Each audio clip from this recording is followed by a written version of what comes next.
Today I will explain about the Coulomb's law.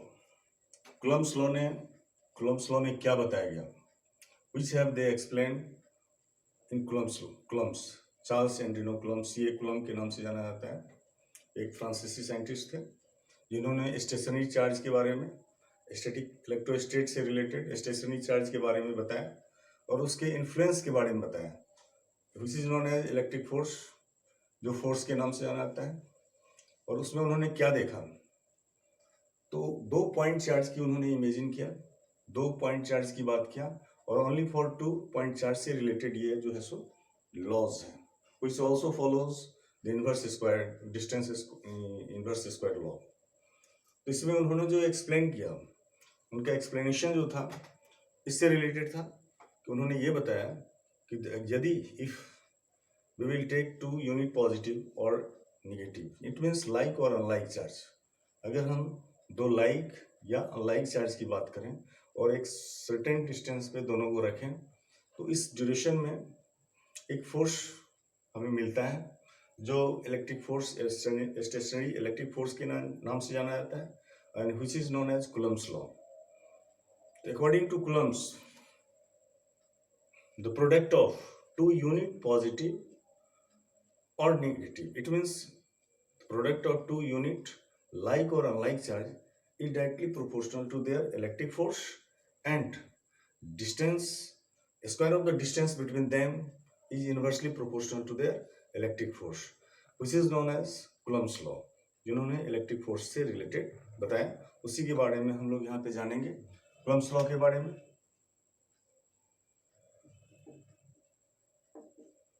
Coulomb's law क्या है इसके बारे में जानेंगे। तो कूलम्ब्स लॉ के बारे में हम लोग यहाँ पे चर्चा कर रहे हैं, ठीक है। कूलम्ब्स लॉ, द प्रोडक्ट, पहले हम लोग फिगर की बात कर ले, एक इमेजिन हम लोग टर्म ले रहे हैं। अब यहाँ पे हम आपको चार्ज से रिलेटेड पॉइंट चार्ज की बात कर रहे हैं। एक जगह जो है सो प्लस कैपिटल यू है, कैपिटल क्यू लिया हमने जो चार्ज का इंडिकेशन है, और एक स्मॉल क्यू लिया, और दोनों के बीच जो डिस्टेंस है उसको हम आर बता रहे हैं। ये फिक्स डिस्टेंस है, डिस्टेंस जो होगा वो फिक्स होगा, और इस स्थिति में जो इसका जो इन्फ्लुएंस होगा उसके बारे में हम लोग जानेंगे। यहाँ पे एक प्लस क्यू, ये कैपिटल क्यू लिया हमने, और यहाँ पर स्मॉल क्यू लिया हमने, और इन दोनों के बीच डिस्टेंस है। अब ये जो दोनों जो डिस्टेंस आप देख रहे हैं, दोनों के बीच जो डिस्टेंस देख रहे हैं, इसके आधार पर उन्होंने एक्सप्लेन किया, और वो एक्सप्लेन किया था the product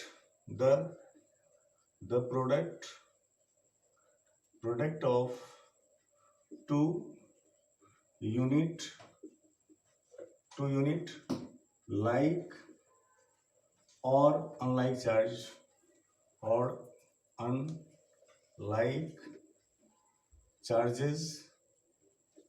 charges are directly proportional, या is directly proportional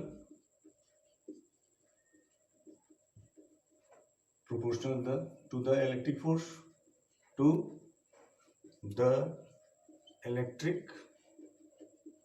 force, and जो है square of the distance between them, and the square of the distance between two charges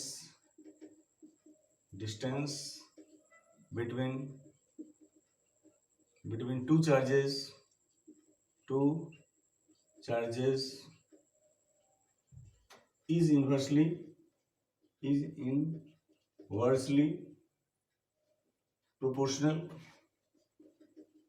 proportional to the electric force। ये Coulomb's law हो गया, आपको हमने इसके बारे में बताया।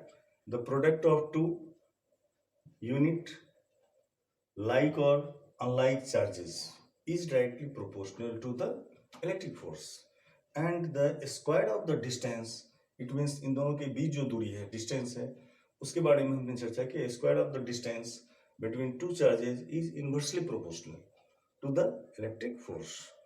ये कूलम्ब के नियम के नाम से जाना जाता है। अब ये जो फिगर हम लोग देख रहे हैं, इस फिगर के आधार पर हम लोग इसका डेरिवेशन करेंगे अकॉर्डिंग टू कुलम्स लॉ। अब अकॉर्डिंग टू कुलम्स लॉ क्या मिला हमें, तो उसके बारे में हम चर्चा करेंगे। तो अकॉर्डिंग टू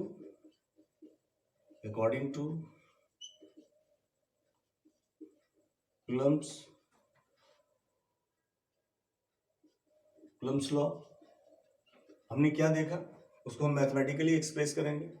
अब देखिए, जो फर्स्ट टर्म में जो the product of two unit like और unlike charges is directly proportional to electric force. It means ये कहता है, it tell us about the value of force is depend on the product of two unit charge, यानी कि उसका जो force का जो वैल्यू है वो चार्ज पे डिपेंड करता है। चार्ज का मैग्नीट्यूड बढ़ेगा तो फोर्स का वैल्यू क्या होगा, वो भी बढ़ेगा। अगर चार्ज का वैल्यू घटेगा तो फोर्स का भी वैल्यू घटेगा। इट मीन्स प्रोपोर्शनल जो दो फिजिकल क्वांटिटी के बीच के रिलेशन को व्यक्त करता है, express between the two physical quantity. तो it is depends on, force depends on charge, and thus we can express it.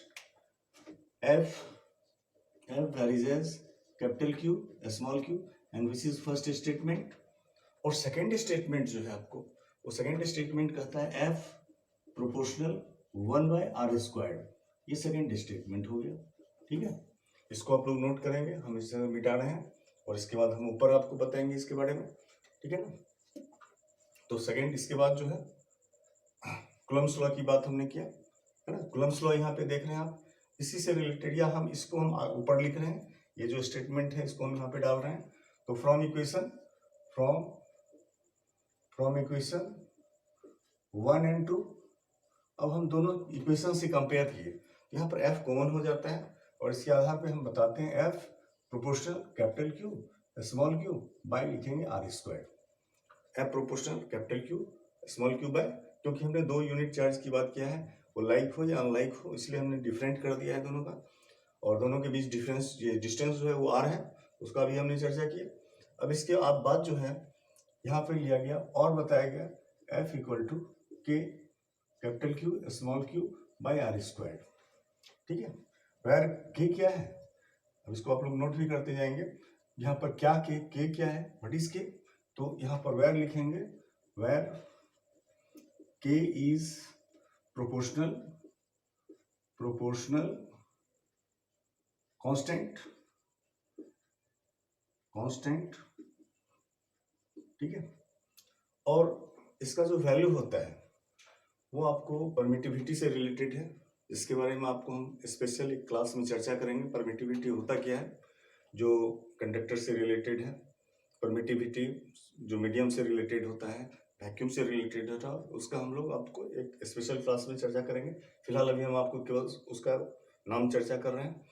तो K इज प्रोपोर्शनल कांस्टेंट, यहाँ पे हमने लिखा है वेयर K इक्वल टू होता है, वेयर K इक्वल टू होता है 1/4π एप्सिलॉन नॉट। एप्सिलॉन इसको हम लोग क्या पढ़ते हैं, एप्सिलॉन, यानी कि परमिटिविटी से रिलेटेड है ये, ठीक है। और इसका फाइनली वैल्यू जो है वो आपको 9 × 10⁹ और इसका यूनिट होता है न्यूटन मीटर स्क्वायर पर कूलम्ब स्क्वायर। ये हमने इसका यूनिट वैल्यू दिया और इसके नीचे यूनिट डाल दिया, ठीक है। और इस तरह से फाइनली हम लोग क्या लिखते हैं, तो इस तरह से हम लोग फाइनली कूलम्ब्स लॉ को यहाँ पर और बताएंगे। F इक्वल टू बताएंगे 1/4π एप्सिलॉन नॉट और capital Q small q by r²। और ये जो वैल्यू है, ये सिंपल टर्म में आपको हमने कूलम्ब्स लॉ के बारे में बताया, ठीक है। ये जो है कूलम्ब्स का नियम कहलाता है, जो F equal to 1/4π epsilon nought capital Q small q by r²।